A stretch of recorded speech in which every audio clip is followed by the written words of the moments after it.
ಸಚಿವ ಸಂಪುಟ ವಿಸ್ತರಣೆಯ ಬಳಿಕ ಈಗ ಖಾತೆ ಹಂಚಿಕೆಯ ಕಸರತ್ತು ಶುರುವಾಗಿದೆ. ಯಾರಿಗೆ ಯಾವ ಖಾತೆ ಸಿಗುತ್ತೆ ಅನ್ನುವಂಥ ಕುತೂಹಲ.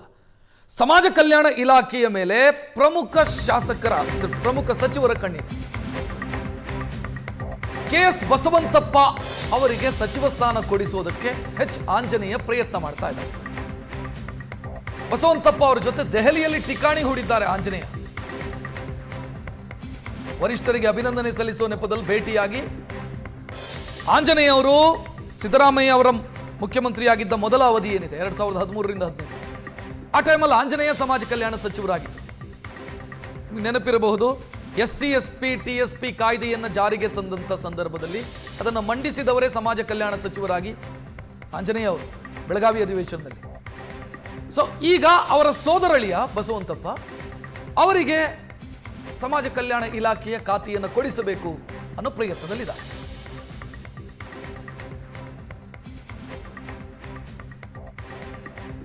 ಹೆಚ್ಚಿನ ಡೀಟೇಲ್ ನೀಡೋದಕ್ಕೆ ನಮ್ಮ ಪ್ರತಿನಿಧಿ ಮಹಂತೇಶ್ ನೇರ ಸಂಪರ್ಕದಲ್ಲಿ. ಮಹಂತೇಶ್, ಸಮಾಜ ಕಲ್ಯಾಣ ಇಲಾಖೆಯ ಮೇಲೆ ಪ್ರಮುಖರ ಕಣ್ಣಿದೆ. ಸೊ ಯಾವ ರೀತಿ ಪ್ರಯತ್ನ ಸಾಗ್ತಾ ಇದೆ ಬಸವಂತಪ್ಪ ಅವರ ಪರವಾಗಿ?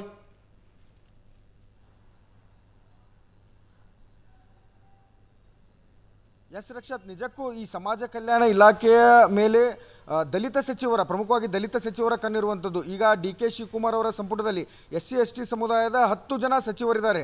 ಈ ಪೈಕಿ ಸುಮಾರು 5ಕ್ಕೂ ಹೆಚ್ಚು ಜನರು ಈಗ ಸಮಾಜ ಕಲ್ಯಾಣ ಇಲಾಖೆ ಪಡೆಯಲು ಲಾಬಿ ನಡೆಸಿರುವಂಥದ್ದು. ಅದರಲ್ಲೂ ಪ್ರಮುಖವಾಗಿ KS ಬಸವಂತಪ್ಪ ಅವರು ಪ್ರಥಮ ಬಾರಿಗೆ ಶಾಸಕರಾಗಿ ಆಯ್ಕೆಯಾಗಿ ಮತ್ತೆ ಸಚಿವರಾಗಿ ಆಯ್ಕೆಯಾದಂಥ KS ಬಸವಂತಪ್ಪ ಅವರು ಈ ಹಿಂದೆ ಸಮಾಜ ಕಲ್ಯಾಣ ಸಚಿವರಾದಂಥ ಎಚ್ ಆಂಜನೇಯ ಅವರ ಸೋದರಳಿಯ.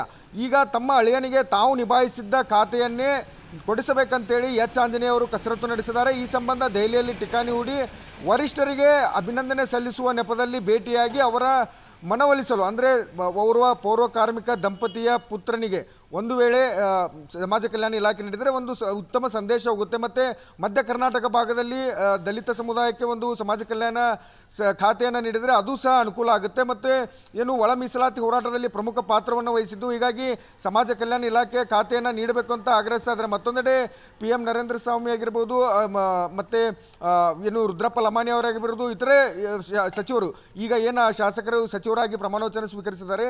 ದಲಿತ ಸಮುದಾಯದ ಸಚಿವರು ಸಹ ಸಮಾಜ ಕಲ್ಯಾಣ ಇಲಾಖೆಯ ಮೇಲೆ ಕಣ್ಣಿಟ್ಟಿದ್ದಾರೆ. ನಿನ್ನೆಯೂ ಸಹ KC ವೇಣುಗೋಪಾಲ್ ಅವರನ್ನ ಭೇಟಿಯಾಗಿ ಅಭಿನಂದನೆಯನ್ನು ಸಲ್ಲಿಸಿ ಮನವಿಯನ್ನು ಸಹ ಸಲ್ಲಿಸಿದ್ದಾರೆ.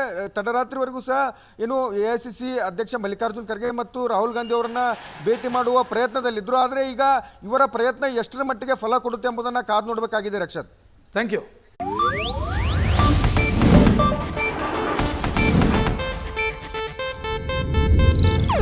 ಇದು ಏಷ್ಯಾನೆಟ್ ನ್ಯೂಸ್ ನೆಟ್ವರ್ಕ್ ಪ್ರಸ್ತುತಿ.